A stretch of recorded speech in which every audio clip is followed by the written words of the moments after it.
अस्सलाम वालेकुम। दुरूद शरीफ पढ़ लें।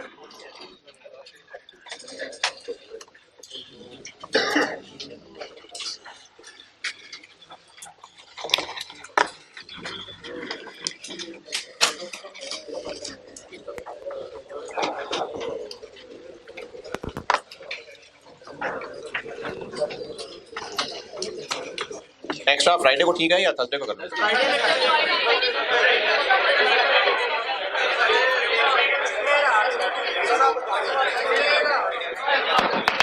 क्या बात? फ्राइडे को तो जुमेरात।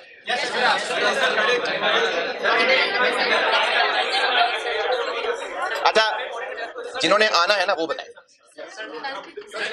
जुमेरात।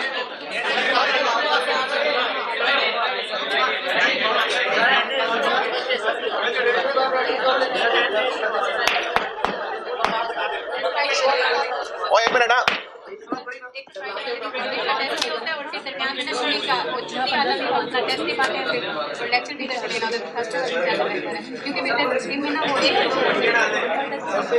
चले देखता हूँ। अभी तक तो थर्सडे ही मुनासिब लग रहा है, देखता हूँ। डिसाइड मैं करूंगा, मुझे अभी तक थर्सडे मुनासिब लग रहा है, देखूंगा।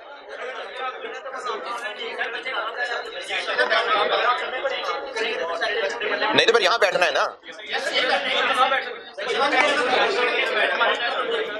जी।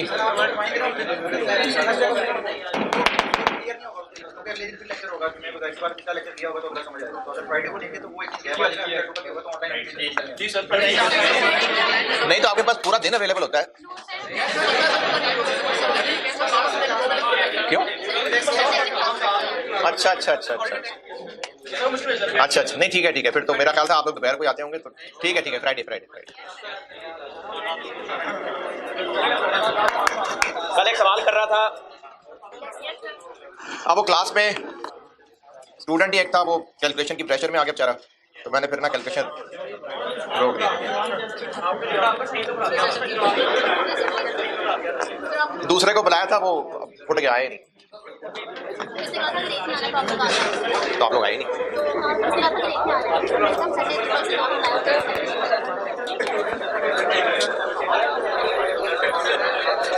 पार्ट ए, अच्छा बस शुरू कर दिया मैंने। पार्ट ए ईपी बनाई थी, उसमें अगर किसी को मसला है तो शर्म आनी चाहिए, इतनी शदीद किस्म की।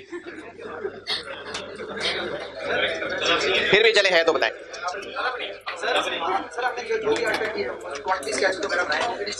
हाँ फिनिश गुड्स की बनाते हैं।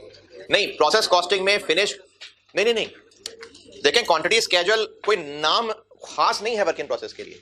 क्वांटिटी स्केड्यूल का मतलब एक ऐसा स्केड्यूल जिसमें क्वांटिटीज आ रही हैं, तो वो फिनिश गुड्स के भी हो सकते हैं।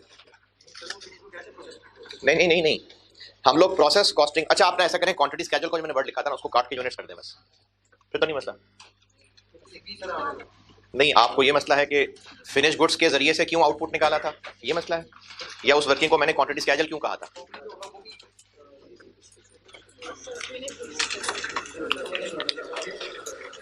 ये पहले भी ना एक सवाल में ऐसे हुआ था कि इनपुट नहीं बना था, हमें ईपी बनाने के लिए कंप्लीटेड यूनिट्स चाहिए। कंप्लीटेड यूनिट्स वो होते हैं जो फिनिश गुड्स बन गई, तो वो फिनिश गुड्स के स्टोर से भी पता चल सकता है। इस सवाल में फिनिश गुड्स के स्टोर से पता किया था, क्योंकि फिनिश गुड्स के स्टोर की इंफॉर्मेशन ये थी कि ओपनिंग फिनिश गुड्स का पता था, सेल का पता था और क्लोजिंग फिनिश का पता था। यहां से प्रोडक्शन का पता चलेगा जितना भी था। 12,800, बस ये कंप्लीटेड यूनिट्स थे। एक और रास्ता होता था जो हम लोग प्रोसेस कॉस्टिंग में बनाते थे, opening work in process, input, closing work in process, losses और आउटपुट। तो आउटपुट यही है, यही फिगर है जो वहां से आउट होकर यहां बनी। तो क्योंकि वर्क इन प्रोसेस का डाटा पूरा नहीं था, इसलिए हमें चाहिए तो ये फिगर थी ना, ये बनाने के तो नंबर नहीं, असल में तो ये चीज चाहिए थी, तो वो फिर हमें फिनिश गुड्स के स्टोर से पता चली। ये पहले भी एक सवाल में इस तरह कर चुके हैं जिसमें आपको इनपुट नहीं पता था, तो फिनिश गुड्स के जरिए आउटपुट निकाला था और उसको फिर ईपी में इस्तेमाल किया था। अब आपने इस वर्किंग को क्वांटिटी स्केड्यूल नहीं करना, ना कहीं यूनिट्स कह दें। क्वांटिटी स्केड्यूल पे कोई कॉपीराइट नहीं है प्रोसेस कॉस्टिंग का, वो तो वैसे बस हम वहां यूज करते थे। क्वांटिटी स्केड्यूल तो एक स्केड्यूल है जिसमें यूनिट्स आ रहे हैं। तो इस सवाल में चूंकि उसका डाटा नहीं था तो हमें इसके जरिए आउटपुट निकालना पड़ा। क्या हाँ नहीं वो ये नहीं, ये आप पूछना है या आपका बता रहे? आप पूछ रहे हैं ओपनिंग माइनस क्यों किया?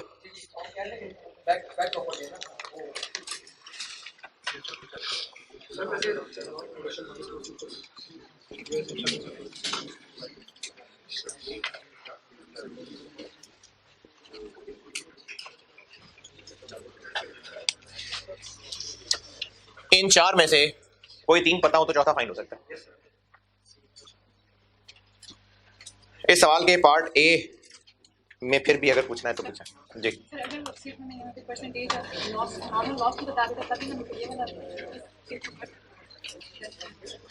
कैसे? दोनों अननोन होते, दो अननोन होते, अज्यूम कर लें इनपुट भी नहीं पता आउटपुट भी नहीं पता। नहीं आप नहीं फिर भी नहीं कर सकते ना, क्योंकि इनपुट आउटपुट दो अननोन हो गए, तो नहीं कर सकते उस रास्ते से। हाँ जी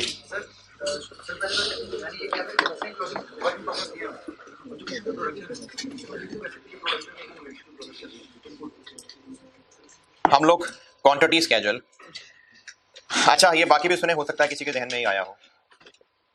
ये जो मटेरियल इशू टू प्रोडक्शन है, तो स्टूडेंट का कहना ये है कि ये इनपुट ही तो है। जब प्रोडक्ट और मटेरियल के मेजरमेंट सेम हो, प्रोडक्ट भी किलोज में, प्रोडक्ट भी किलोज में, मटेरियल भी लीटर्स में, प्रोडक्ट भी लीटर्स में, जैसे पूरी प्रोसेस कॉस्टिंग में करते रहे एक आधा सवाल छोड़ के, तो फिर मसला नहीं है। मसला तब होता है जब प्रोडक्ट की मेजरमेंट कुछ और है, मटेरियल की कुछ और है। मटेरियल किलोज में है, product let's say number of units में। जैसे मैंने चेयर्स की अक्सर मिसाल दी है कि प्रोडक्ट चेयर्स में जैसे 200 चेयर्स, अब इन 200 चेयर्स के लिए मटेरियल 700 गज कपड़ा हो सकता है, तो मटेरियल की मेजरमेंट और प्रोडक्ट की मेजरमेंट डिफरेंट हो गई। इस सूरत में क्वांटिटी स्केड्यूल भी और ईपी भी ये प्रोडक्ट के हिसाब से बनना है। तो हमें प्रोडक्ट का नहीं पता कि कितने यूनिट्स पे काम होना शुरू हुआ था, तो इनपुट नहीं पता, इसलिए इस रास्ते से नहीं आ सकते, मजबूरन इसी रास्ते। देखें चाहिए तो आउटपुट ही ना, ईपी बनाने के लिए कंप्लीटेड यूनिट्स चाहिए, या आउटपुट मतलब प्रोडक्शन, तो यहां से मिल जाए चाहे यहां से मिल जाए। और पार्ट ए से रिलेटेड कोई भी अगर वाली भी कंफ्यूजन है तो पार्ट बी में वेरिएंसेस निकालने थे, और उसमें मैंने स्टैंडर्ड कार्ड बना लिया हुआ था और मटेरियल प्राइस वेरिएंस निकाल दिया था, एक किया था जी जी जी जी जी जी एक किया था।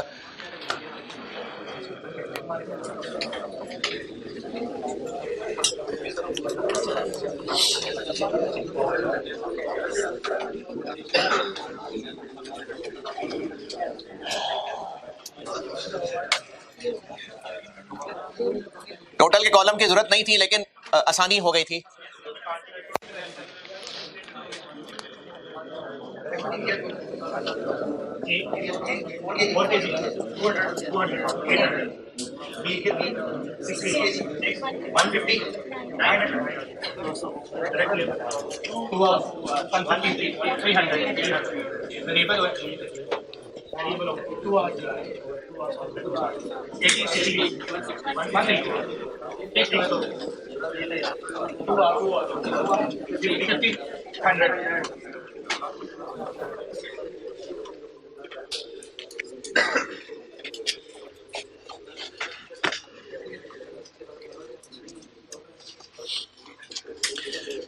अच्छा ये पेज एक पहुंचा आप तक,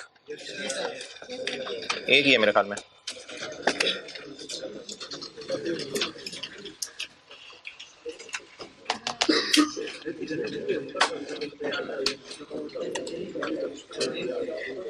पेज मिला कि नहीं मिला सबको? ऑनलाइन वालों के लिए मैंने ना पेज रखा हुआ है, इस पर एंट्रीज के नाम से रखा हुआ है जी। शो चल रहा है यार, इस टेम्परेचर का ठीक कर दो। किधर गया है? उठ गया अभी, FR1 में तो था यार, है किधर गया? वो था तो सही उसका।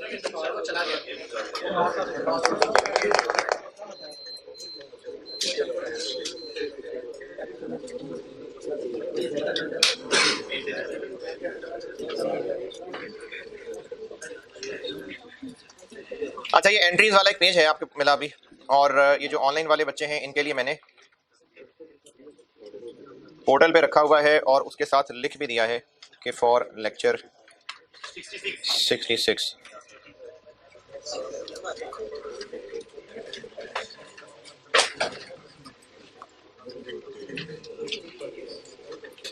अच्छा, ये मुकम्मल एंट्रीज नहीं है, लेकिन ICAF की जो नई बुक आई थी ना, ये जो रिवाइज सिलेबस की बुक आई है, इसमें इन्होंने वेरिएंसेस के फार्मूलों के नीचे ना ये एंट्रीज भी लिखी हुई है। स्टैंडर्ड कॉस्टिंग की मुकम्मल एंट्रीज नहीं है ये, मुझे लग रहा है शायद फार्मूला समझाने के लिए उसको एक एंट्री की शक्ल में भी बताया हुआ है। तो पहले ये बुक में नहीं होती थी, अब उन्होंने एक एक फार्मूले के नीचे उसकी बस एंट्री उस फार्मूले की तोड़ बना के दिखाई है, तो उसको छोड़ना मुनासिब नहीं लग रहा। आलो के मुकम्मल नहीं है, क्योंकि मतलब पूरी स्टैंडर्ड कॉस्टिंग की वर्किंग प्रोसेस का बैलेंस किधर जाएगा, वो क्लोज किधर होगा, वो नहीं है आपकी बुक में। लेकिन हर फार्मूले के नीचे ये 3-4 एंट्रीज बस उस फार्मूले की हद तक बुक में लिखी हुई थी, तो फिर वो भी मैंने आपको कॉपी करके ये पेज दे दिया। ये अगर आप इन पे गौर करेंगे ना, तो ये वो फार्मूला ही है, बस लिखा उसको डेबिट क्रेडिट की शक्ल में हुआ है। ये फिर आप जिंदगी में जब कभी मौका मिला तो पढ़ लीजिएगा, और इसको अपने ये वेरिएंस के नोट के साथ ही स्टेबल करके रखिएगा। है जी यार, बुक में उन्होंने इन फार्मूलों के नीचे लिखी हैं, हो सकता है एंट्री पूछ ले। ये कंप्लीट नहीं, मतलब पूरी स्टैंडर्ड कॉस्टिंग की डबल एंट्रीज नहीं है ये तो एक एक फार्मूले की बस उन्होंने एंट्री की शक्ल बना के समझाई है। तो एहतियातन मैंने कहा चलो उतना जितना बुक में है वो तो आप तक पहुंच जाएगा, वरना ये पूरी स्टैंडर्ड कॉस्टिंग की नहीं है एंट्रीज। स्टैंडर्ड कार्ड कल बनाया था, इसमें किसी रेट में है जी, क्या करूं, इधर है, कौन है, क्या गाइड कर दूं? मैं वहां खड़ा गाइड ही कर रहा था, मैंने कहा ये फार्मूले ही एंट्री की शक्ल में लिखे, आप इनको पढ़ के देखना तो सही ना, वो पढ़ना तो सही ना, जरा थोड़ा अकल इस्तेमाल करके ध्यान से फार्मूला सामने रख के कि फार्मूला किसका डिफरेंस होता था, प्राइस वेरिएंस का फार्मूला क्या था, recorded at the time of issuance में क्या था, at the time of purchase में क्या था, लेबर के वेरिएंसेस का फार्मूला क्या था, किन का डिफरेंस होता है, वो इसको सामने रख के गौर करके एंट्रीज पढ़ेंगे तो फार्मूले ही हैं जो एंट्री की शक्ल में लिखे हैं।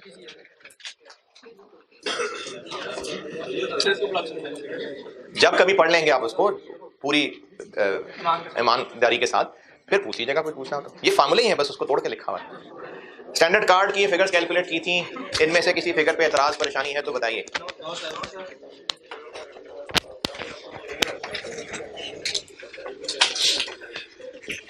अच्छा, जितनी शक्लें यहाँ सामने हैं ये लेक्चर सुन के बैठे हुए हैं, क्योंकि सुबह मुझे कुछ बच्चों ने आके एडमिट किया, हमने तो लेक्चर ही को नहीं लिया था है? लेकिन ये तो यूट्यूब पे नहीं होगा, फिर ये जो आज वाला चलो खैर। स्टैंडर्ड कार्ड में बताएं, कुछ पूछना है तो। Variances, material price variance. Material price variance का फार्मूला डिपेंड करता है कि एक्चुअल क्वांटिटी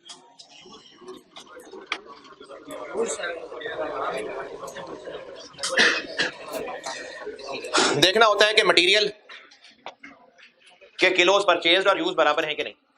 अगर बराबर है तो केस 1, बराबर नहीं है तो केस 2। इस सवाल में बराबर है या नहीं है? नहीं है। कैसे पता चल रहा है? जो मटेरियल का टेबल दिया हुआ है इसमें परचेजेस और इश्यूज नजर आ रहा है कि डिफरेंट है। अगली बात ये देखनी होती है कि अगर बराबर नहीं है तो ए है या बी है, यानी inventory is valued at standard cost है या वैल्यूड एट एक्चुअल कॉस्ट है। अगर वैल्यूड एट स्टैंडर्ड कॉस्ट है तो प्राइस वेरिएंस में एक्चुअल क्वांटिटी परचेज्ड आता है, और अगर वैल्यूड एट एक्चुअल कॉस्ट है तो फिर यूज आता है। तो फिर इस सवाल में वैल्यूड एट एक्चुअल कॉस्ट है, कैसे पता? FIFO है। ये उन्होंने वैसे डबल तसल्ली करा दी, वरना अगर FIFO वाली बात ना भी बताते तो इससे पिछला सेंटेंस भी यही लिखा हुआ कि at the time of issuance. तो हाँ, ये एक्चुअल कॉस्ट वाला सिनेरियो है, तो इसमें हमने प्राइस वेरिएंस निकालना होता है यूज्ड पे।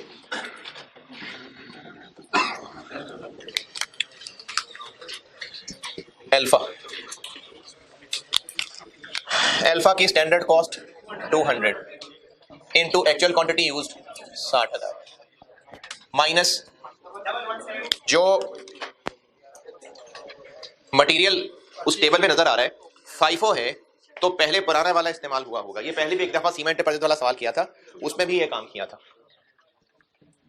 पहले 2000 यूनिट्स इस्तेमाल हुए होंगे, 220 वाले 440। फिर 3 क्यों 4 क्यों नहीं? क्योंकि उनमें से वापस हो गए, लेकिन वो तो परचेज रिटर्न है, ओपनिंग में से क्यों वापस कर रहे हैं? नहीं, मैंने कहा कि परचेज रिटर्न है तो ओपनिंग में से क्यों वापस? तो ओपनिंग में तो पिछले दफा परचेज ही की थी ना, और ये रेट से पहचाना जा रहा है कि ये 1000 कौन से वाले में से हैं, तो ये 4000 वाले में से हैं, इसलिए 3 रह गया 570, और बाकी 55,000 195 में से 10 7 2 5 0 0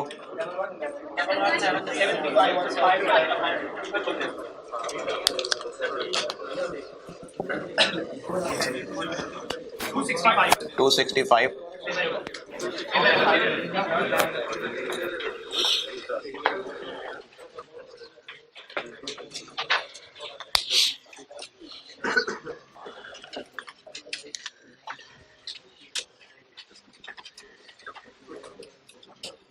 बीटा में कितने किलो इस्तेमाल हुए?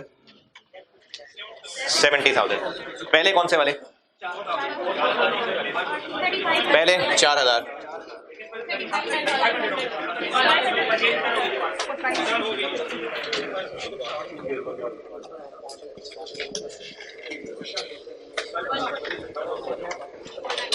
फोर 90, फिर 4,000,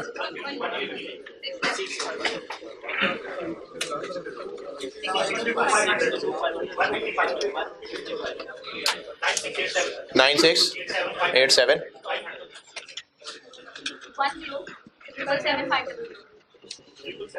777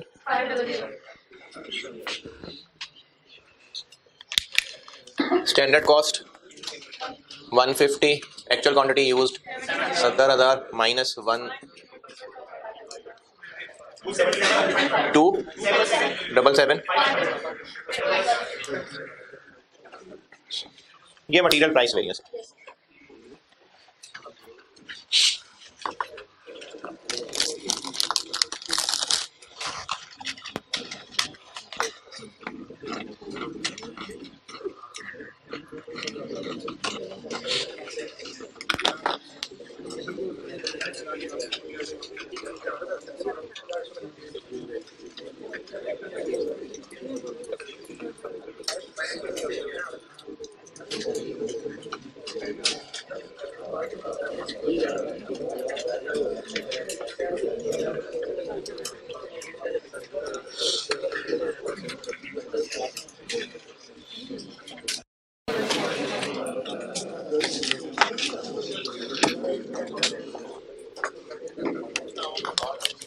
मटेरियल मिक्स और यील्ड वेरिएंस।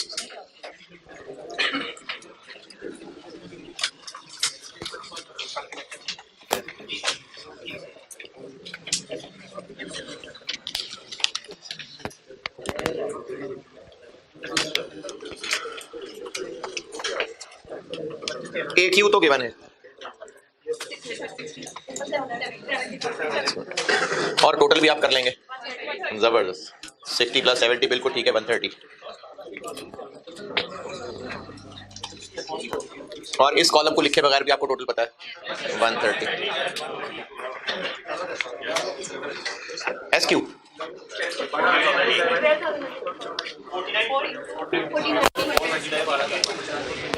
4 × 12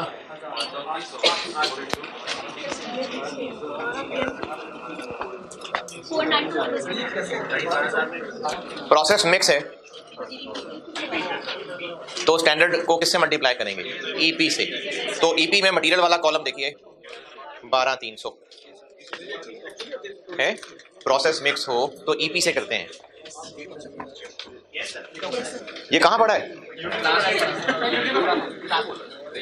ये मैंने सैटरडे फ्राइडे वाला 63। क्यों?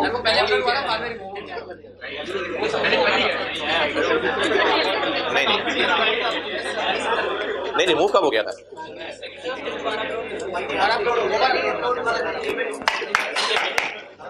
अपलोडेड है भाई। इसका मतलब 63 के बगैर देखे आए मैं आप। दोबारा देखना भाई, है 63।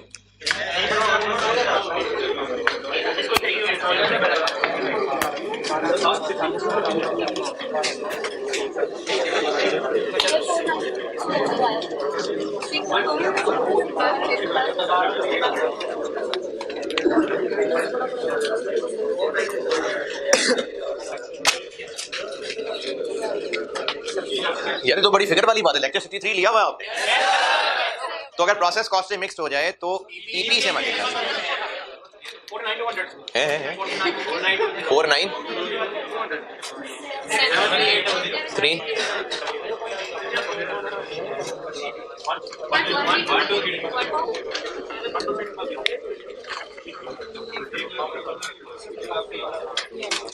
और AQNSM आपको कहा था कि इस 130 को कॉलम 1 की रेशो में बांट लें। फिलहाल तो अगर आप 4 और 6 की रेशो में बांटें तो भी ठीक ही आएगा, लेकिन हाँ वो भी अभी सेम ही आएगा, लेकिन एक वजह से बता रहा हूँ कि आप बेहतर है कि पहले कॉलम की रेशो में बांटें, और जब आपको वजह बता दूं और आप उसमें फर्क रख सकते हो, ग्रिप आ जाए, फिर आप बेशक 4-6 की रेशो में बांट लेना। 130 इंटू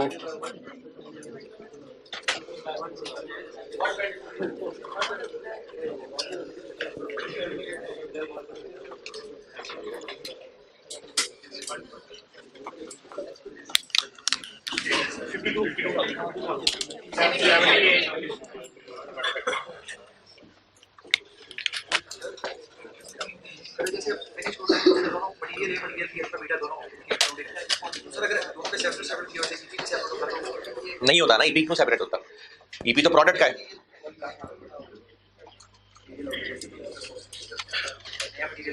तो क्या हुआ?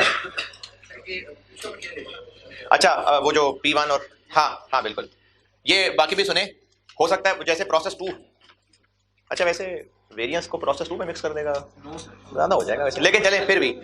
तो अगर ईपी में 3 कॉलम होते, P1 अलग होता, न्यू मटेरियल अलग होता, और ये जो मटेरियल ए है हो सकता है P1 से आता और न्यू मटेरियल बी होता, तो ए के लिए ए वाला ईपी लेते, बी के लिए बी वाला ईपी लेते। नहीं कुछ नहीं बताया मैंने, अगर मिक्स हो रहा है तो कुछ नहीं बताया मैंने।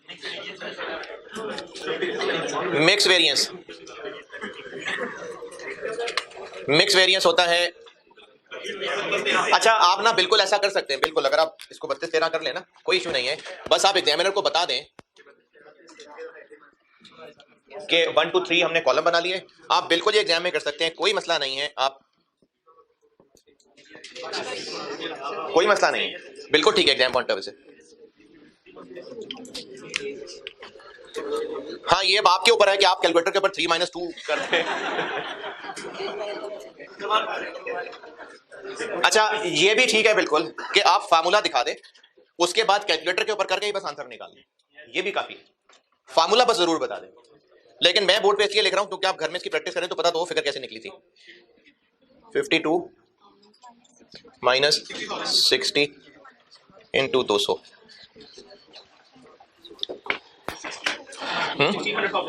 1600,000 नेगेटिव, और बी 49,200 1, ये क्या हो रहा है? गलत हो गया, 78 माइनस जी 12 लाख, वो पहले गलत दिख दी थी फिगर से, ये मिक्स वेरिएंस।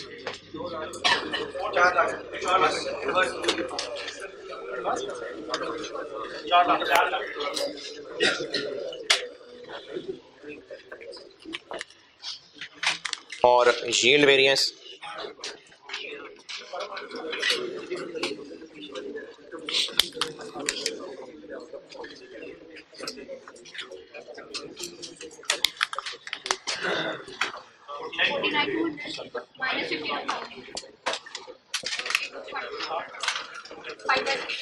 फाइव 60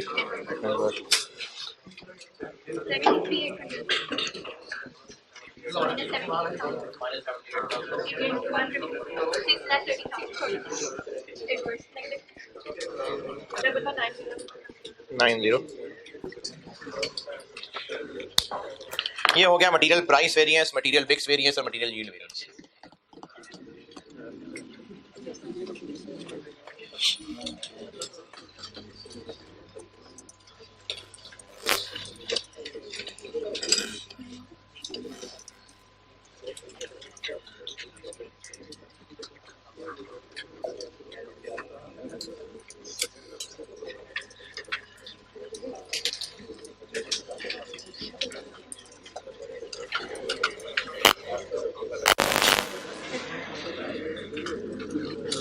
क्या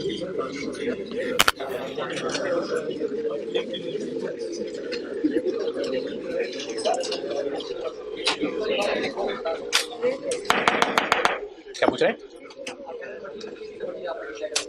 मटेरियल का क्या? जी जी,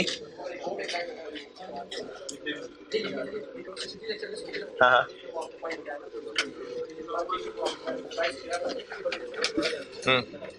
तो आप पूछ रहे हैं कि ईपी से क्यों करना है?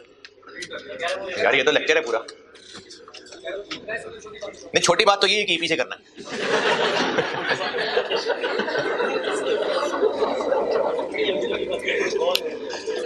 बाकी मैंने वो एग्जांपल से समझाया था, फिर सवाल कराया था।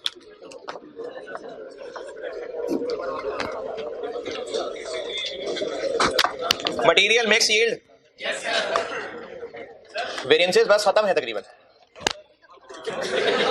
बता रहा हूँ खत्म है तकरीबन, है जी। अरे वैसे चैप्टर की बात कर रहा हूँ वैसे। अभी ये मिक्स और यील्ड की एक 2-3 वैरायटियां बतानी है और रिवर्स कैलकुलेशन। तो ये इंशाल्लाह कोशिश मेरी पूरी है कि कल नया चैप्टर भी शुरू करा दूं। क्या वो तो आप नहीं करनी है। पहला ग्रेड और दूसरे ग्रेड के 2 फालतू चैप्टर रहते हैं, और पहले ग्रेड का एक और एक दूसरे ग्रेड का, ये फालतू रहते हैं। और आखिरी ग्रेड, तो अब आखिरी ग्रेड और महीना डिसीजन मेकिंग है, हो जाएगा पेपर से पहले, हो जाएगा इंशाल्लाह। हाँ जी यार, हो जाएगा इंशाल्लाह।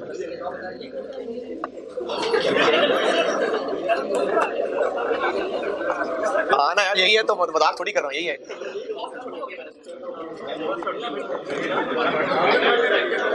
लेकिन अब जिस चैप्टर से पहले 2 सवाल आते थे उससे 3 भी आ सकते हैं, फिर जिन चैप्टर्स में से एक करके सवाल आता था उनसे इकट्ठे भी आ सकते हैं। जैसे पहले एक छोटा सा ग्रेड था, उसमें मटेरियल, पूरा मटेरियल, इन्वेंटरी मैनेजमेंट भी जो डिसीजन मेकिंग में है, ओवरहेड्स और लेबर, इन तीनों का मिला के एक 20 नंबर का ग्रेड था। इनमें से एक में से सवाल आता था। अब 35-45 नंबर का ग्रेड है, और उसमें से भी इन्वेंटरी मैनेजमेंट अलग ग्रेड में डाल दिया। तो इन्वेंटरी वैल्यूएशन में से पहले चांस था कभी सवाल आए ना आए, अब मुझे लगता है लाजमी आएगा। ओवरहेड्स में से लाजमी आएगा, तो ये फर्क पड़ेगा, है जी। वो तो पेपर देख के बताऊंगा। हाँ जी, क्या जी? जी नहीं, मैं आपको यही एडवाइस करता हूं कि जो क्लास वर्क होमवर्क सवाल है ना, पहले वो दोबारा किया करें, पहले उनको पक्का करें, कॉन्सेप्ट्स क्लियर करें, उसके बाद नए क्वेश्चंस पे हाथ डालें। यही आपने पूरे हो जाए, बड़ी बात है। ये भी पूरे नहीं होते। हाँ जी,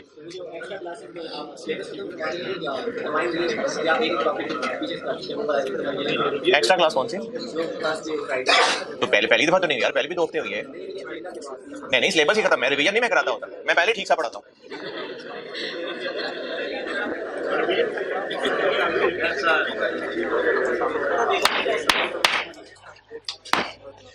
मिटाना है जी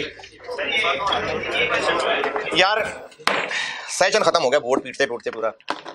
बोले भाई, फिर भाई अब बंदे पीटना शुरू कर देते हैं। हाँ जी बोले।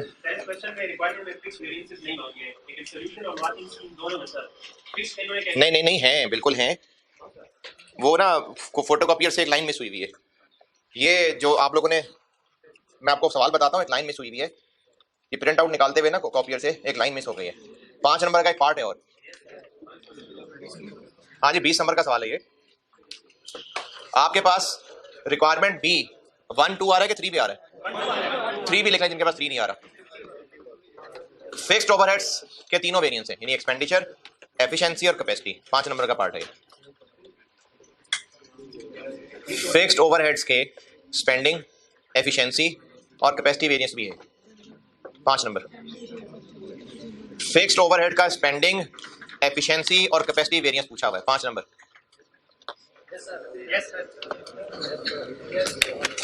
मिटा दूं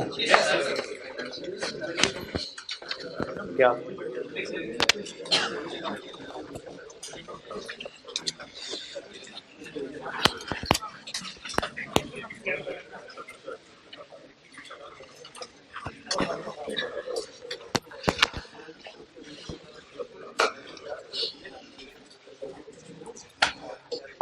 सेकेंड रिक्वायरमेंट क्या है?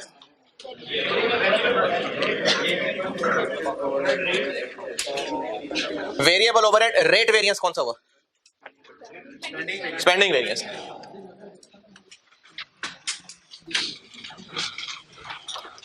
Formula standard rate into work के पेड। ओवरहेड्स में वर्क आते हैं। जो उस दिन क्लास में कराया था सवाल स्प्रिंग 20, उसमें वो स्टैंडर्ड कार्ड का हिस्सा था। वो भी मैनेजमेंट की मर्जी है कि वो स्टैंडर्ड कार्ड का अगर हिस्सा बना रहे हैं तो ओवरहेड को किससे लिंक करना चाहते हैं, ये मैनेजमेंट ने फैसला करना है। ये टेस्ट चूंकि सिर्फ एक ही दफा हुआ है इसलिए मजीद वैरायटी सामने नहीं आई। अदरवाइज किताबी लिहाज से जो ओवरहेड्स हैं वो वर्क नहीं है। देखें ओवरहेड्स के वेरिएंसेस में आर्स वर्कड ही चाहिए, आर्स वर्कड ही चाहिए। अगर स्टैंडर्ड का हिस्सा बन गया आइडल तो फिर मैनेजमेंट ने खुद डिसाइड करना होगा कि उन्होंने किससे रिलेट किया हुआ है, वर्क से रिलेट किया हुआ है कि पेड से। ये मैनेजमेंट ने फैसला करना है। एग्जामिनर का क्या कहना है, क्योंकि ये एक ही दफा टेस्ट हुआ है तो उसको हम मानते हुए ये कह सकते हैं कि फिर अगर स्टैंडर्ड का हिस्सा है आइडल, ओवरहेड्स को पेड से लिंक कर लें। ये बात दोबारा सुने, ओवरहेड्स के वेरिएंसेस में मैंने जहां भी फार्मूले आपको बताए हम हमेशा उसमें आज वर्कड यूज करते हैं। ओवरहेड्स के वेरिएंसेस में अगर वो लेबर से जुड़े हुए हैं तो उनमें आज वर्कड ही इस्तेमाल होते हैं।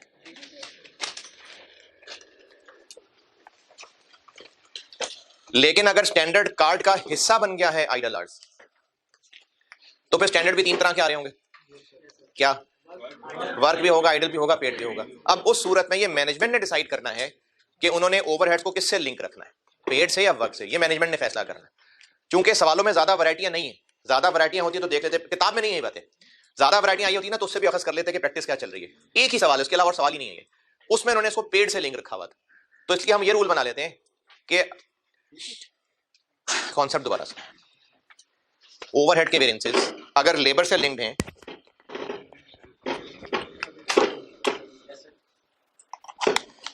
अगर लेबर से लिंक्ड हैं तो आर्स वर्कड ही होते हैं। अब तक ऐसे ही पढ़ा है।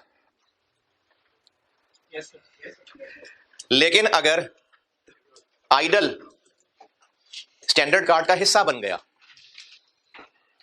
तो फिर स्टैंडर्ड कार्ड में ही लेबर आर्स तीन तरह के हो गए, वर्क भी, आइडल भी और पेड भी।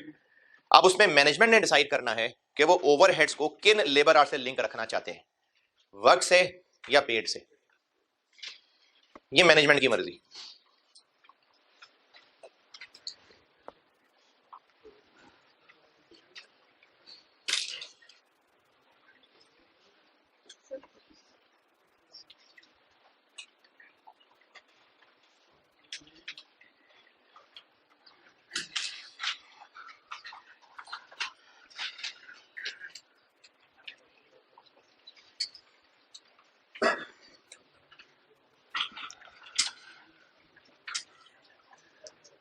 इसलिए अगर सवाल में स्टैंडर्ड का हिस्सा बन गया आइडल टाइम तो फिर सवाल वाला जो कहे वैसे मान लें, अगर नहीं कह रहा तो पेड से लिंक कर लें। क्योंकि टेस्ट ही एक दफा हुआ, ज्यादा वैरायटी सामने है नहीं, तो इसलिए फिर पेड से ही लिंक रख लें।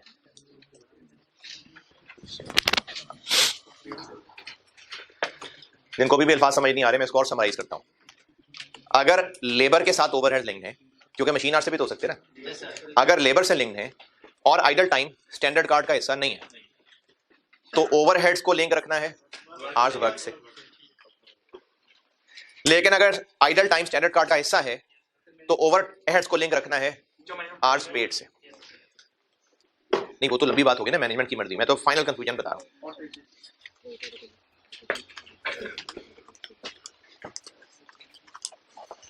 जी जब स्टैंडर्ड का हिस्सा और आइडल और तो हम स्टैंडर्ड और में भी उसमें बाइफर्केशन हो जाता है करते हैं। हाँ हाँ, तो जो एक्चुअल आर्ट्स के लिए जो हम लिख देते हैं जिस फॉर्मूला में राइट होते हैं, जहाँ पे वर्क है तो स्टैंडर्ड आर्ट्स वर्क में आते थे और जहाँ पे पेड है तो स्टैंडर्ड आर्ट्स पेड में आते थे।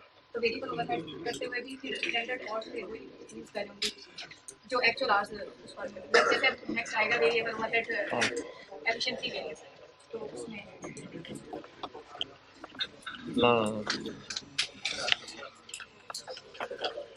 वहाँ पे स्टैंडर्ड आर्ट्स भी आ जाएंगे।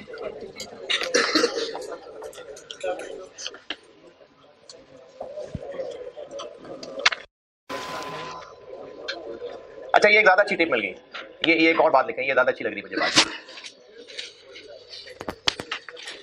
अगर ओवरहेड्स लेबर से लिंक्ड है, अगर मशीन आर्ट से लिंक्ड है फिर तो बात ही खत्म हो गई ना। अगर लेबर से लिंक्ड है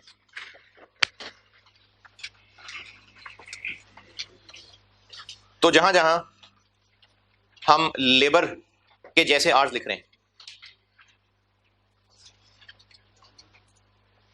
नहीं,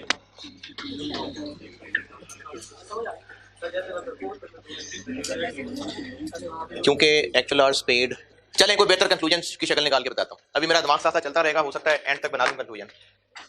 ये सवाल करते हैं फिर एंड पे आके देखता हूं। Actual rate into standard rate variable का 80, एक्चुअल आवर्स वर्क दिए हुए हैं कि नहीं दिए हुए? नहीं दिए हुए, पेड दिए हुए।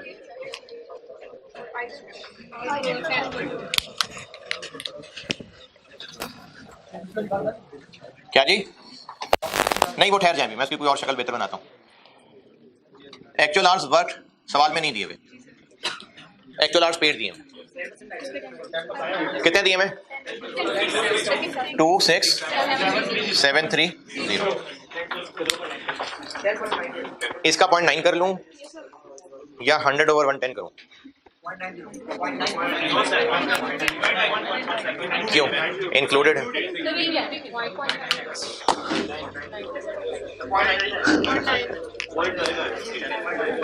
26,730 इंटू 100/110 करूं या 26,730 इंटू 0.9 करूं? एक ही नहीं है, फर्क है, फर्क है दोनों में, मार्का मार्जिन वाला फर्क है।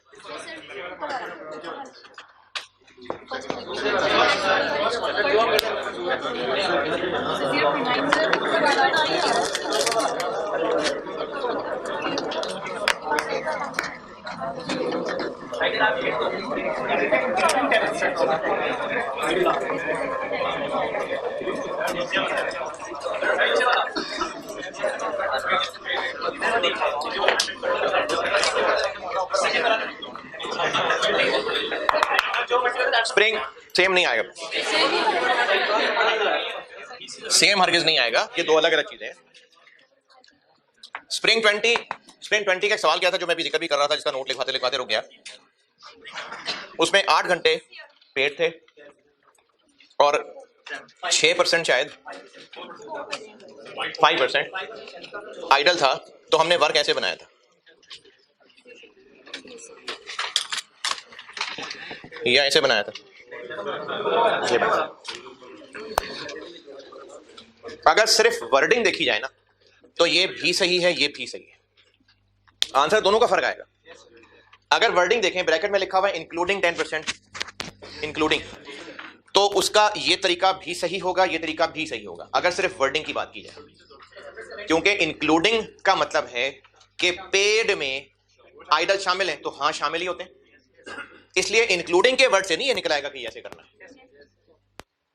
जितनी अंग्रेजी लिखी हुई है उस अंग्रेजी का मतलब ये भी सही है, ये भी सही है। अब इनमें से अफजल कौन सा है वो समझाता हूं। पहले तो ये क्लियर कर लें कि अंग्रेजी से नहीं पता चलेगा कैसे करना है, कैसे करना है। इस पे कोई इख्तलाफ? जिनको लग रहा है कि दोनों से सेम आंसर आना है, तो नहीं, सेम नहीं आना है, कैलकुलेट करके देख लें पता चल जाएगा, सेम नहीं आना है, फर्क है जी, नहीं आ रहा, सेम नहीं आएगा। तो फिर क्या करना चाहिए? मैं आपको जो उनमें से ज्यादा अफजल वाला है वो बता देता हूं, उसकी वजह भी बता देता हूं, लेकिन मेरे ख्याल में अगर कोई ऐसे भी कर देता तो उसका गलत नहीं होना चाहिए था, क्योंकि सिर्फ जितनी अंग्रेजी लिखी हुई है उसका मतलब ये दोनों हो सकते हैं, है जी? बताने लगा हूं ना, बताने लगा हूं मैं। ज्यादा लॉजिकल ये है, ज्यादा लॉजिकल ये कम है, लेकिन वर्डिंग के मुताबिक ये भी ठीक है। ये ज्यादा लॉजिकल क्यों है बताता हूं। क्या हमने प्लान किया हुआ था कि आइडल टाइम होना है? नहीं, स्टैंडर्ड का हिस्सा नहीं था। अच्छा, रिलेट करने के लिए बता रहा हूं, हो सकता है फायदा हो, अगर फायदा हुआ तो ठीक है, नुकसान हो तो ये बात छोड़ देना। एक प्रोसेस कॉस्टिंग का सवाल था स्प्रिंग 10 का, स्मार्ट प्रोसेसिंग लिमिटेड। उसमें नॉर्मल लॉस 61,000 था और एबनॉर्मल लॉस 6100 था। अंग्रेजी लिखी हुई थी कि जो एक्चुअल लॉसेस थे वो एक्सपेक्टेड से 10% ज्यादा हो गए। स्मार्ट प्रोसेसिंग लिमिटेड स्प्रिंग 10 एक सवाल था, प्रोसेस 2 वाला, जिसमें न्यू मटेरियल ऐड होता था, डिपार्टमेंट ए डिपार्टमेंट बी। उसमें एक वर्डिंग लिखी हुई थी कि जो एक्चुअल लॉसेस थे वो एक्सपेक्टेड से 10% ज्यादा थे। किसका 10%? फ्लो कुछ इस तरह से बन रहा है कि हमने सोचा था कि इतने जाया होंगे, लेकिन 10% मजीद जाया हो गए, तो इसी का 10। अब जो एक्चुअल लॉस होगा 67100, ये 110 हुआ, क्योंकि इतने सोचे थे, इससे 10% और ज्यादा हो गए, इसका मतलब ये 110। कोई प्लान नहीं था कि टाइम जाया होगा। अगर टाइम जाया ना होता तो जो वर्क है वो इतना होता, 10% और लग गया टाइम। किसका 10%? इसी का 10%। तो कहीं जाके 26,730 बने। देखें, अगर उम्मीद नहीं थी टाइम जाया होगा, इतने घंटे लगते काम हो जाता, लेकिन ब्रेक डाउन की वजह से टाइम 10% और प्लस मजीद 10% लग गया, तो किसका 10%? जितना होना था, जितने में काम हो जाता, ब्रेक डाउन की वजह से 10% प्लस हो गया, तो इसका 10% आइडल है। तो ये जो आपको पेड दिए हुए हैं ये फिर 110 है। तो अगर नेचुरल फ्लो में इस बात को समझेंगे तो ज्यादा बेहतर ये है। जीपी मार्कअप लॉजिकली होता है कि जीपी मार्जिन? दोनों ही लॉजिकल है। बात तो परसेंटेज की है कि किसकी बेस पे कैलकुलेट करनी है। तो 10% इसकी बेस पे भी हो सकता है, इसकी बेस पे भी हो सकता है, दोनों बातें सही हैं। तो जो वर्डिंग लिखी हुई है उसका आंसर ये भी सही है, ये भी सही है। ज्यादा बेहतर ये है, जिसकी रीजन आपको ये बताई, कितने घंटे में काम हो रहा था, ब्रेक डाउन की वजह से 10% और लग गया, तो जितने एक्चुअल वर्क होना था या हो रहा था उससे 10% और ऊपर लग गए, तो इसलिए 26,730 110। तो ये ज्यादा बेहतर है। नहीं, अगेन फिर भी डिपेंड करता है कि वो परसेंटेज किसके हिसाब से निकली हुई, लेकिन चूंकि वो स्टैंडर्ड का ऑलरेडी हिस्सा बनाया हुआ था, उसमें भी ये कंफर्म नहीं है कि वो इसका हिस्सा है कि उसका हिस्सा, कंफर्म नहीं। मार्क का मार्जिन दोनों ठीक होते हैं। तो ये सवाल वाले को वाजे करना चाहिए कि किसका परसेंट। सेंटेंस का फ्लो देखना पड़ेगा क्या है। उस सवाल में स्टैंडर्ड के अंदर 8 घंटे लिखा हुआ था, ब्रैकेट में लिखा था 5% आइडल, तो फ्लो ये लग रहा था कि 8 में से 5% आइडल, वरना उसमें भी 8 × 100 105 हो सकता था, गलत नहीं होता। तो इसलिए सवाल वाले को क्लियर बताना चाहिए, नहीं तो ये दोनों ही मतलब सही है। बहरहाल ये ज्यादा बेहतर है। तो वर्क निकल आएंगे 100 × 110, 24300।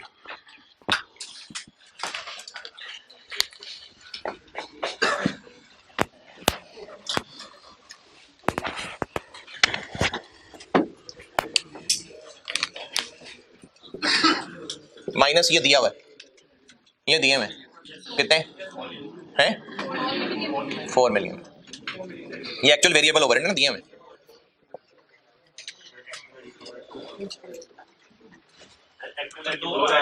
दो दिए हुए, तो 4 क्या है? 2 मिलियन, 56,000 एडवर्स।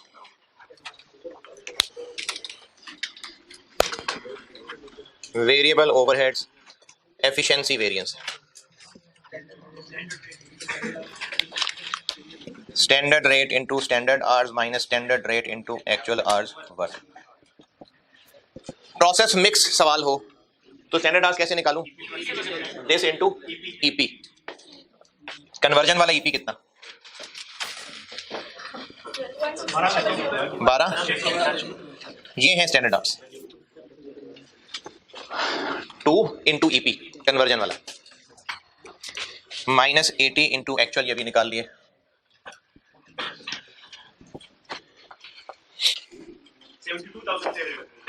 72,000 फेवरेबल।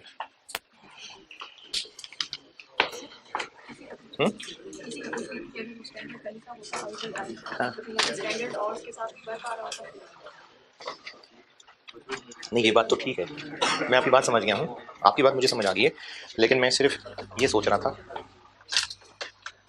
कि एफिशिएंसी वेरिएंस में ऊपर फिर पेड आ रहा होता है ना, स्पेंडिंग वेरिएंस में पेड आ रहा होता ना, फिर स्पेंडिंग वेरिएंस में पेड आ रहा होता, तो इसका स्टैंडर्ड आवर्स पेड आ रहे होते तो एक्चुअल आवर्स भी पेड आ रहे होते।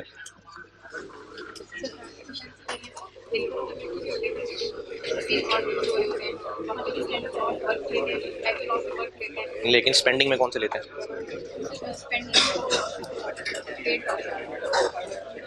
अभी भी तो वर्क डील है।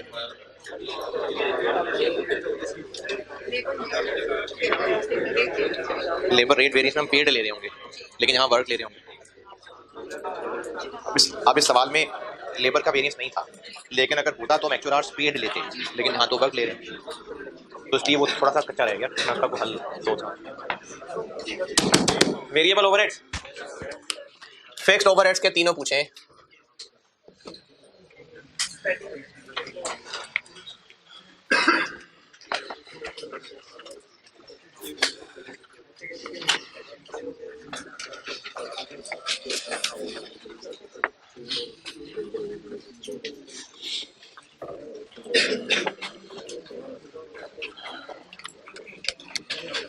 Fixed overhead spending variance, budgeted minus actual, और दोनों ही मेरे ख्याल में दिए हुए हैं। बजटेड कितने, 12 लाख, और actual 2 lakh negative. Fixed overheads efficiency variance, आर्स यही वाले, सिर्फ रेट बदल जाएगा, ये वाले सिर्फ रेट बदल जाएगा, 80 की जगह आ जाएगा 50। आर्स वही वाले 2 into 12,600 minus 50 into 24,300।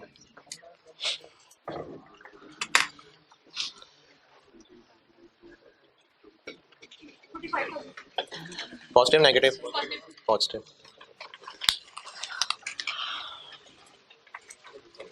Fixed overheads capacity variance,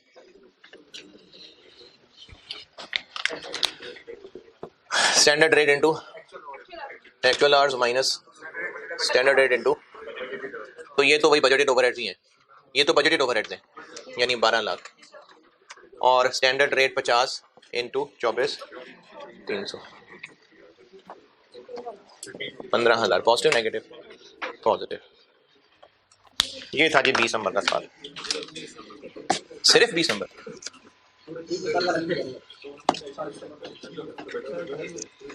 ये जिनको इंतहाई मुश्किल लग रहा है उनसे नहीं होनी कॉस्ट पास। नहीं, ये वेरिएंस के मुश्किल सवालों में नहीं है, ये मुश्किल सवाल है वेरिएंस का, ये नहीं है।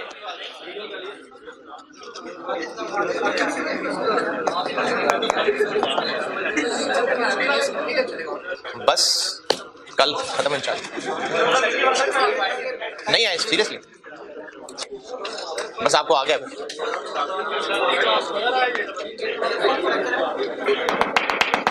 क्या हुआ? हाँ क्यों नहीं? तो आप लोग खेलना आपने, हाँ जब खेल कूद के वापस आएंगे तो लेक्चर इंतजार कर रहा होगा आपको। नहीं खेलें, जरूर खेलें, बहुत अच्छा है, अच्छी एक्टिविटीज होती हैं, यादगार रहती हैं, जरूर पार्टिसिपेट करिए। हैं तो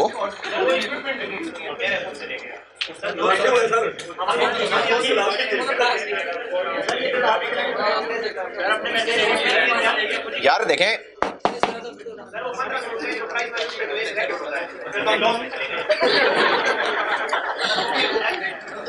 तो इससे प्रॉफिट नहीं ना कमाना, आपने एक एक्टिविटी का हिस्सा बनना है, इसमें प्रॉफिट है क्या?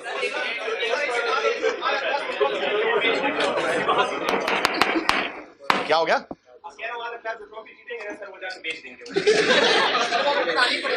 तो नहीं, वो ट्रॉफी घर तो नहीं लेके जाएंगे।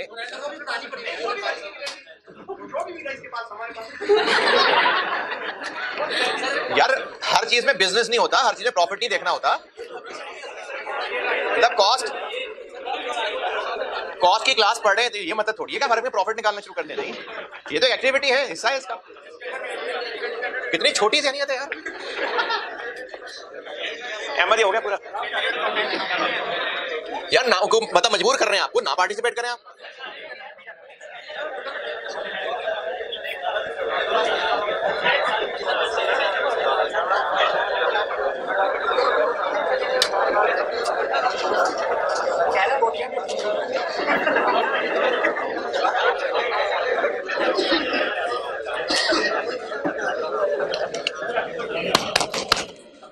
मिक्स और यील्ड वेरिएंस की कोई 2-3 वैरायटी और देख लें।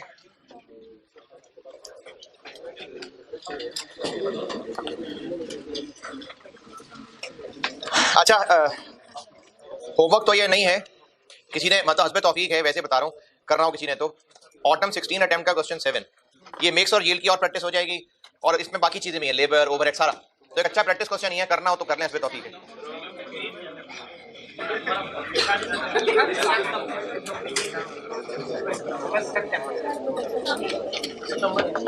करना चाहें तो आपकी मर्जी है।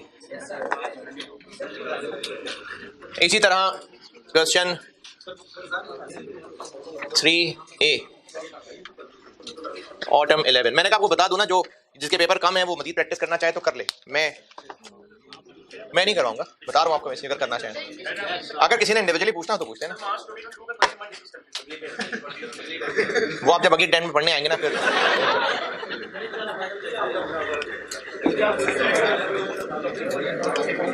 मिक्स और यील्ड वेरिएंस की 2-3 वैरायटियां देख लें, 2 अभी देख लें, बाकी कल कराता हूं। ये मैं मिक्स और यील्ड की और वैरायटीज करवा रहा हूं, और जो इसमें समझाऊंगा उसके लिए अपने अल्फाज में कुछ कमेंट्री जरूर लिखना, पहले पॉइंट समझ लें क्या बताने लगा। ये मैं मिक्स और यील्ड की और वैरायटियां बता रहा हूं।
ये सवाल है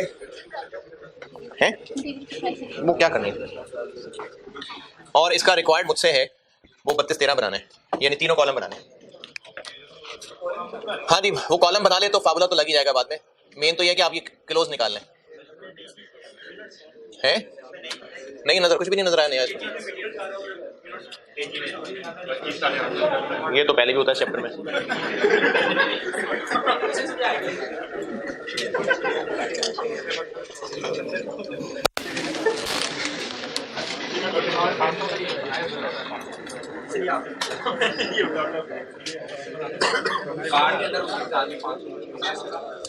ये तो सही कर ही लेंगे और टोटल भी सही कर लेंगे।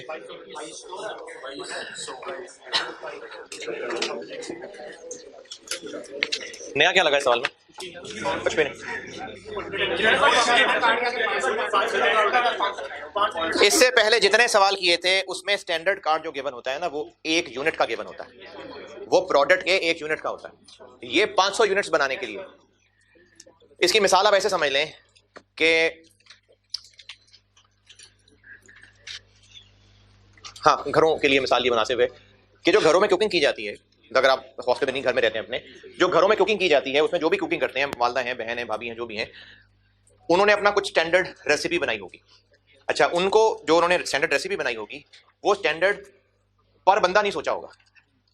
जैसे अगर किसी घर में लड़से 6 लोग हैं और 6 लोगों का ही खाना पकता है, तो उन्होंने जो स्टैंडर्ड बनाया होगा वो 6 लोगों के हिसाब से सोच के बनाया होगा। अगर उनसे एक बंदे का खाना पकवाएंगे तो शायद सही नहीं बनेगा, शायद फार्मूला के पीछे हो जाएगा। तो वो कुकिंग की जो भी रेसिपी बनाई हुई है वो फॉर 6 नंबर ऑफ पर्सन के लिए। तो ऐसा हो सकता है कि जो स्टैंडर्ड बनाया गया हो वो certain number of units of product के लिए हो, पर यूनिट के लिए ना हो, ऐसा हो सकता है। अगर ऐसा हो गया तो सवाल पे क्या फर्क पड़ेगा, ये तो आप लॉजिकली भी सोच के बताएं, बजाय इसके मैं कोई फार्मूला बताऊं, लॉजिकली सोच के बताएं। 16,500 यूनिट्स बनाए हैं, एसक्यू कैसे निकालूं? 16,500 को 25 से मल्टीप्लाई कर दो बस, 500 से डिवाइड भी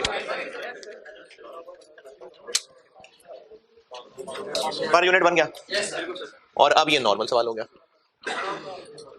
यानी जिनके लिए स्टैंडर्ड दिया हुआ है अब साथ उनसे डिवाइड भी करना पड़ेगा। अगर इसको यूनिटी मेथड भी सोच लें तो 500 यूनिट्स के लिए 25 किलो लगता है, तो फिर 16,500 के लिए कितना लगता होगा? तो 25 डिवाइडेड बाय 500 इंटू 16,500, ये फर्क पड़ जाएगा सवाल में। क्या जी? ये तो इसमें तो ये स्टैंडर्ड 16,500 नहीं होगा, वो अगर 16,400 क्या क्या क्या? फिनिश गुड 16, कोई बात नहीं, कोई बात नहीं, कोई जाने दे पॉइंट्स में, जाने दे पॉइंट पे, राउंड ऑफ कर लें, कोई मसला नहीं। वो फ्लैग प्रोसेस हमारे पास अगर बैचेस में बनता होगा ना तो फिर ये 500 का मल्टीपल ही होता होगा, है जी? क्या 825 है? नहीं, ये तो एक्चुअल लिखा मैंने। जो 500 यूनिट्स बनाने का स्टैंडर्ड है ये वो है, ये 500 स्टैंडर्ड बनाने, 500 यूनिट्स बनाने का। 16,500 के लिए कितना लगेगा? 16,500 इंटू 25 काफी नहीं होगा, अब डिवाइडेड बाय 500 भी करना पड़ेगा, क्योंकि ये 500 के लिए 25 किलो है। तो जब आप 25 को 500 से डिवाइड करेंगे तो अब ये पर यूनिट स्टैंडर्ड बन गया जैसे पहले होता था, इंटू 16,500। ये एक नया काम हुआ है। नहीं, बैचेस वाली बात अभी नहीं, यूनिट्स, यूनिट्स। ये फर्क पड़ेगा?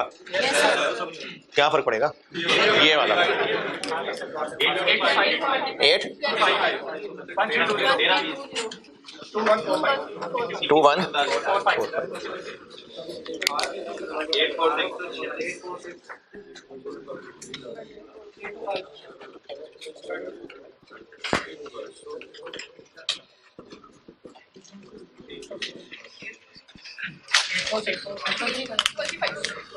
8 4 6 1 3।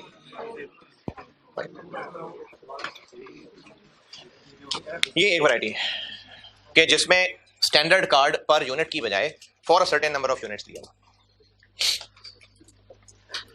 इसको नोट करें बस, फिर एक वैरायटी और बताता हूं, बाकी कल इंशाल्लाह। अच्छा, ये ना, ये जो इसमें फर्क बताया कि ये फर्क क्या था, फिर उसको कैसे हैंडल किया, ये आपने कुछ कमेंट करना है अपने अल्फाज में, जो आपको पता चले कल को क्या किया है। ये अपने लिए लिखें कोई कहानी इसमें।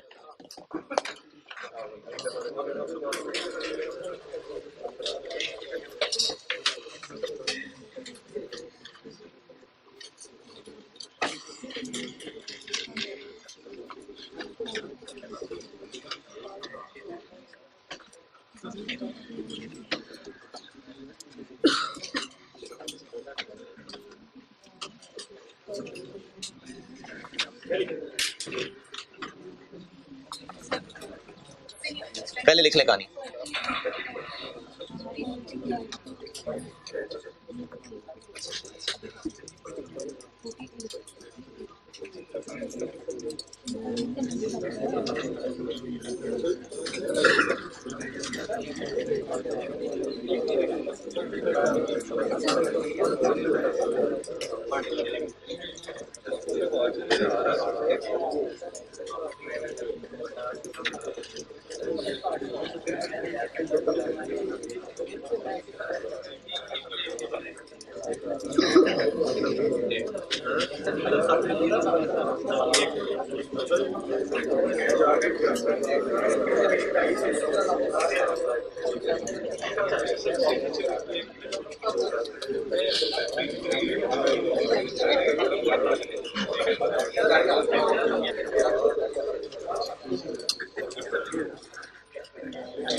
यार खाली बैठे, मैंने कहा कुछ लिखे कहानी इसके लिए।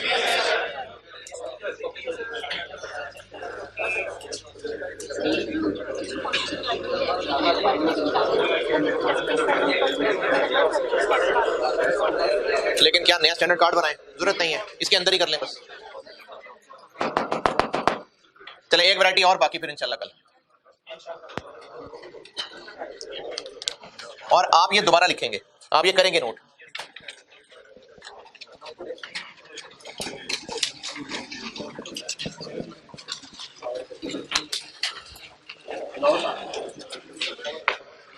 स्टैंडर्ड कार्ड में अब ये शक्ल कुछ इस तरह की बन गई। ये नॉर्मल लॉस है क्या? नॉर्मल लॉस क्यों? कैसे नॉर्मल? स्टैंडर्ड का ऐसा तो नॉर्मल ही होगा।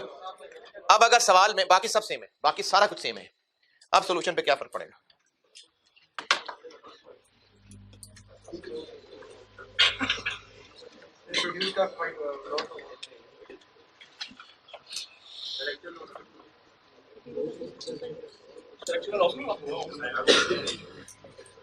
एक्चुअल में जो भी लॉस हुआ होगा वो यील्ड वेरिएंस में वही तो होता है। यील्ड वेरिएंस ये तो बता रहा होता है कितना ज्यादा लग गया। सॉल्यूशन में फर्क पड़ेगा या नहीं पड़ेगा?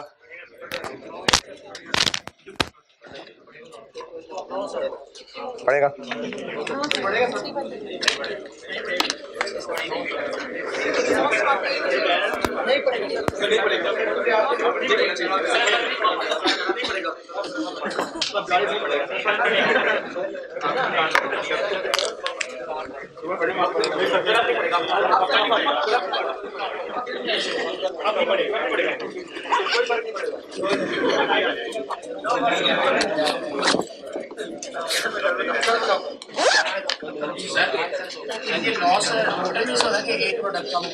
एक प्रोडक्ट किधर है?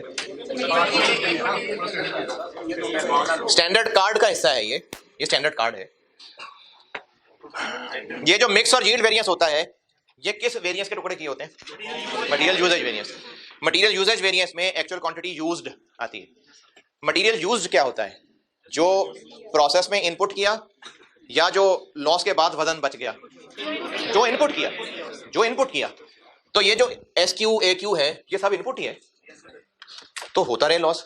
इनपुट तो यही है ना, इनपुट तो इतना ही करना है ना, तो कोई फर्क नहीं पड़ेगा।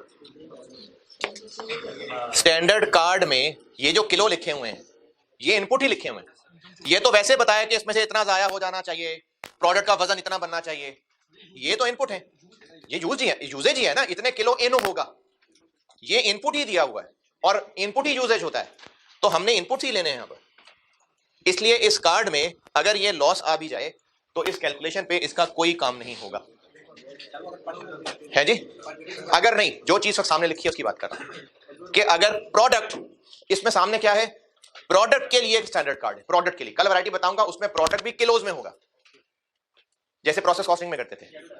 अभी प्रोडक्ट यूनिट्स में है। अगर प्रोडक्ट यूनिट्स में है, चाहे वो 500 हो चाहे पर यूनिट हो, अगर प्रोडक्ट यूनिट्स में है तो फिर आपके इस कार्ड में मौजूद लॉस का यहां कोई काम नहीं। अगर स्टैंडर्ड कार्ड प्रोडक्ट, और प्रोडक्ट किस में है? यूनिट्स में, तो स्टैंडर्ड कार्ड में लिखे हुए लॉस का यहां कोई काम नहीं।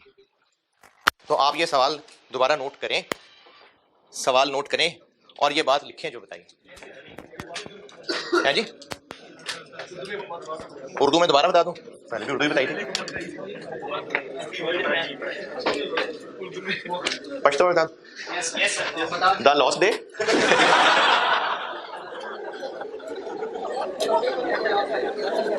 द वर्किंग ना दे।